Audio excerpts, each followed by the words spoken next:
বন্ধুরা, আজকের ভিডিওতে আমরা কথা বলবো এমন একজন ক্রিকেটারকে নিয়ে যার নাম শুনলে আপনি অবাক হবেন।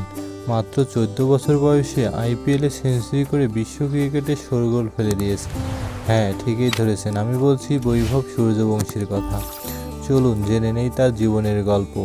বৈভব সূর্যবংশীর জন্ম 2011 সালের 27শে মার্চ ভারতের বিহার রাজ্যের সমস্তিপুর জেলার তাজপুর গ্রামে। বাবা সঞ্জীব সূর্যবংশী একজন কৃষক ও প্রাক্তন ক্লাব ক্রিকেটার। ছোটবেলা থেকেই বাবা ছিলেন তার প্রথম কোচ। মাত্র 4 বছর বয়সে ব্যাট হাতে খেলা শুরু করে বৈভব, আর 9 বছর বয়সে ভর্তি হয় সমস্তিপুরের ক্রিকেট একাডেমিতে।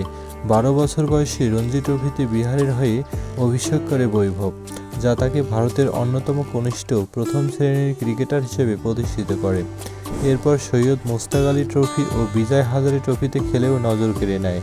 2024 সালে অস্ট্রেলিয়ার বিপক্ষে অনূর্ধ্ব-19 টেস্টে 58 বলে 17 রান করে ভারতীয় অনূর্ধ্ব-19 দলের হয়ে দ্রুততম 17 রানের রেকর্ড গড়ে ফেলে বৈভব।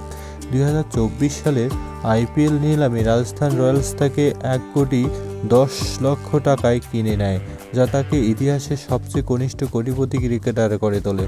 মাত্র 14 বছর 23 দিন বয়সে আইপিএলে রাজস্থান রয়্যালসের হয়ে অভিষেক করে লখনৌ সুপার জায়ান্টের বিরুদ্ধে প্রথম বলেই ছক্কা মারে। এরপর গুজরাট টাইটান্সের বিরুদ্ধে 35 বলে 101 রানের ঝড়ো ইনিংস খেলে ভারতীয়দের মধ্যে আইপিএলের দ্রুততম সেঞ্চুরি রেকর্ডও করে। তাজপুরের ডক্টর মুক্তেশ্বর মডেস্টি স্কুলে 9ম শ্রেণীতে পড়েছে বৈভব। ক্রিকেটের পাশাপাশি পড়াশোনাতেও সমান মনোযোগী সে। বয়স নিয়ে কিছু বিতর্ক তৈরি হলেও তার বাবা জানিয়েছেন প্রয়োজনে ফের হারের পরীক্ষা দিতে প্রস্তুত বৈভব। বৈভবের এই অসাধারণ যাত্রা আমাদের শেখায় যে প্রতিভা, পরিশ্রম আর পরিবারের সমর্থন থাকলে কোনো স্বপ্নই অসম্ভব নয়। আপনাদের কি মনে হয় বৈভব কি ভবিষ্যতে ভারতের জাতীয় দলে জায়গা করে নেবে? কমেন্টে জানাতে ভুলবেন না। আর ভিডিওটি ভালো লাগলে লাইক, কমেন্ট আর শেয়ার করে সাবস্ক্রাইব করে পাশে থাকুন। ধন্যবাদ।